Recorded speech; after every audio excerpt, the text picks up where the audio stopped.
मोचन हो जाऊँगी तो जो मैंने देखो केते पीड़ा कमिला कहार आउ मंत्र कहूँ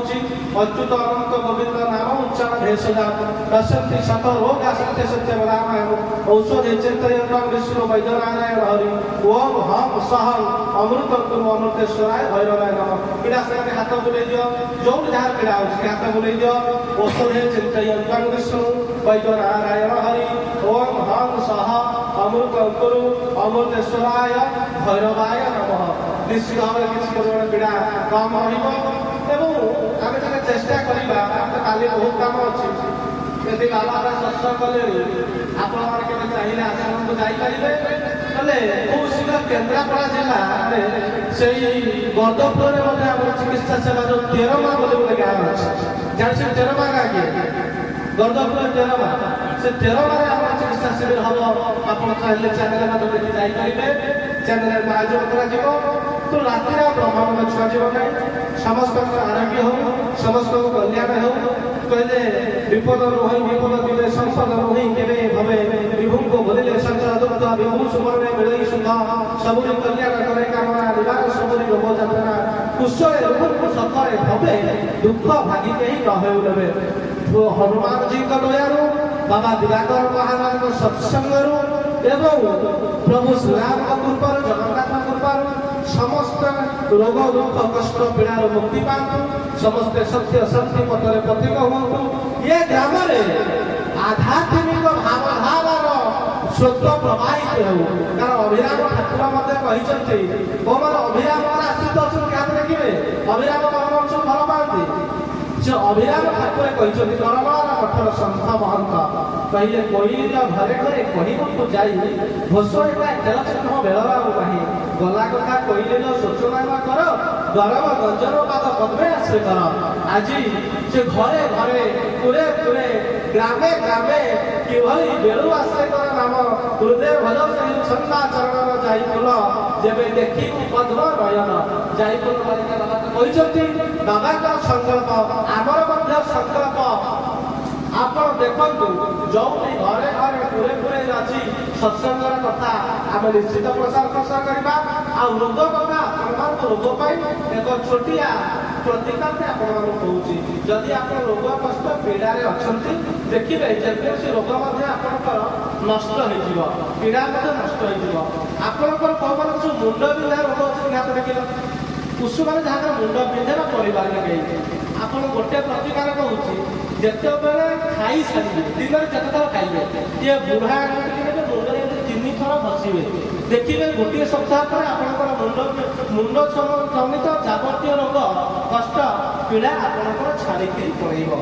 आउ कि लोक कहते रक्त संचालन ठीक होना कहते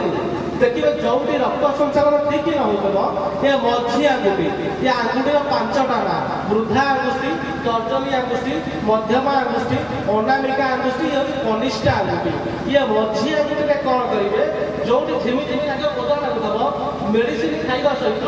2 7 27 3 थर लिखिले देखिए डाक्तर आश्चर्य होकर रक्त संचालन पूरा सुरुखुरी हम बोल भक्त भगवान की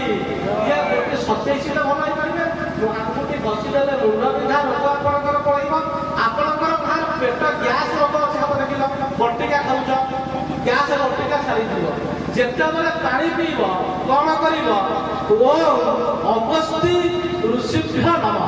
ओम अगस्ती ऋषिभ्य नम कह पानीटा पी ताटिया पिओ लोटा पिओ बहुत पिओ पानी पी सारा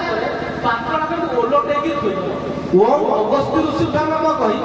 पात्रटा ओलटेकी थोदब गोटे सप्ताह कर आप ग्यारंटी नहीं कहूँ पेट जनित सब समस्या पड़े कौन अनिद्रा हो रात सब निद पड़िया कथा देखना जहाँ को अनिद्रा हो सुनिद्रा हो जिते शोब ओम शुद्धे शुद्धे महायोगिनी स्वाहा मंत्र कहूँ ओम शुद्धे शुद्धे महायोगिनी स्वाहा ओम शुद्धे शुद्धे महायोगिनी स्वाहा 10 मात्र जप कर सुनिद्रा हम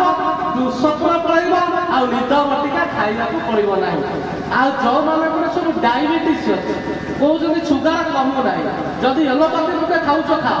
ये बुढ़ा आंगुठी अनामिका आंगुठी बटिका टैबलेट धर पूर्व दिग को मुह कर ओम नमो नारायणाय ଓಂ ନମୋ ନାରାୟଣାୟ 21 ଥର ଜପ କରି ବଟିକା ଖାଇଦବ। ସପ୍ତାହେ ପରେ ଯାଇକି ଖାଲି ପେଟ ଖାଇସାରିଲା ପରେ ବାପ ଡାକ୍ତର ମଧ୍ୟ ଆଶ୍ଚର୍ଯ୍ୟ ହେଇଯିବ ସୁଗାର ଆପଣଙ୍କର ଠିକ ଲେବୁଲକୁ ପଳେଇ ଯାଇଥିବ। ଇଏ ଅନେକ ପ୍ରତିକାର ଅଛି, ରୋଗ କଥା ଅଛି। ଆଉ ସମସ୍ତଙ୍କୁ ମୁଁ ଏ ମଞ୍ଚରୁ ନିବେଦନ କରିବି, ଶରୀର ଅଛି ଯଦି ସଂସାର ଅଛି, ସଂସାର ଦେଲେ ସମସ୍ୟା ଅଛି, ସମାଧାନ ଦେଲେ ସମସ୍ୟା ଦେଲେ ସମାଧାନ ଅଛି। ହେଲେ ସେ ସମାଧାନ ଆମେ କାହିଁକି ପାଇପାରୁନାहे ନା ଆମେ ଏପର୍ଯ୍ୟନ୍ତ ଗୁରୁଙ୍କ ପାଖରେ ଇଷ୍ଟଙ୍କ ପାଖରେ ସମର୍ପଣ ହେଇପାରିବେ। ଯେତେବେଳେ ଆମେ ସମର୍ପଣ ହେଇଯିବା ସମସ୍ତ ପ୍ରକାର ସମସ୍ୟାରୁ ଆପଣମାନେ ସମସ୍ତେ ନିଶ୍ଚିତ ଭାବରେ ମୁକ୍ତି ହେଇଯିବେ। ଆଉ ଗୋଟିଏ ପ୍ରତିକାର କହୁଛି, ଯେଉଁମାନଙ୍କର ଛୋଟ ପିଲାମାନେ ଥାନ୍ତି ସେଜରେ ପରିସ୍ରା କରିଦିଅନ୍ତି, ଡାକ୍ତର ପାଖକୁ ଯାଇ ଫେଲ ହୁଅନ୍ତି, ଦେଖିବେ ଗାଈ ଘରେ ଲାଗିଥିବା ମାଟିକୁ ରବିବାର ଦିନ ଅଧୁଆ ପରେ ଆଣି ତମ୍ବା ଡେଉଳିଆରେ ଦେଇ ଜଉ ବା ମହମ ଦେଇ ବେକରେ ପିନ୍ଧେଇ ଦେବେ, ପିଲା ଆଉ ସେଜରେ ପରିସ୍ରା କରିବ ନାହିଁ। ତେଣୁ ସଂସାର ଅଛି, ଶରୀର ଅଛି, ସମସ୍ୟା ଅଛି, ସମାଧାନ ଅଛି, କିନ୍ତୁ ଆମେ ଗୁରୁଙ୍କ ପାଖରେ ସମର୍ପଣ ହବା। ଆଜି ଯୋଉ ବାବାଙ୍କର ଯୋଉ ହନୁମାନ ଚାଳିଶା କଥା ଆୟୋଜନ କଲେ, ଇଏ ବାବୁ ଯେ ସବୁ ବର୍ଷ କହିପାରିବେ ନା ତେଲଗୁଲ ସଂସାର, ସେ କଥା ମୁଁ କହିପାରିବି। ହନୁମାନ ମଧ୍ୟ ଶକ୍ତି ଦେଇଦେବେ, ଅଷ୍ଟସିଦ୍ଧି ପ୍ରଦାନ କରିବେ। କିନ୍ତୁ ଆର ବର୍ଷକୁ ଆପଣମାନେ ସମସ୍ତେ ମିଶି ଟିକେ ଟିକେ ସହଯୋଗ କରିକି ଗାଁରେ ଗୋଟେ ବଳାକିରି କରନ୍ତୁ। ତେଣୁ ଇଏ ସବୁ ଅଛି। ଆପଣମାନଙ୍କର ସବୁ ସମସ୍ୟାର ସମାଧାନ ପାଇଁ ବାବା ଦିବାକର ଦାସ ଅଛନ୍ତି। ମୁଁ ଆଜ୍ଞା ସବୁବେଳେ ଓଡ଼ିଶା ସାରା ଭ୍ରମଣ କରୁଛି, ମତେ ପାଇବା ଟିକେ ବଡ଼ କଷ୍ଟ। କେବଳ ବାବାଙ୍କ ଶ୍ରଦ୍ଧାରେ ପଳେଇ ଆସିଲି, କିନ୍ତୁ ବାବା ଦିବାକର ଦାସ ଅଛନ୍ତି। ଯେକୌଣସି ସମସ୍ୟା ଅଛି ଆପଣ ତାଙ୍କ ପାଖକୁ ଚାଲନ୍ତୁ, ସମସ୍ୟାର ସମାଧାନ ଦେବେ,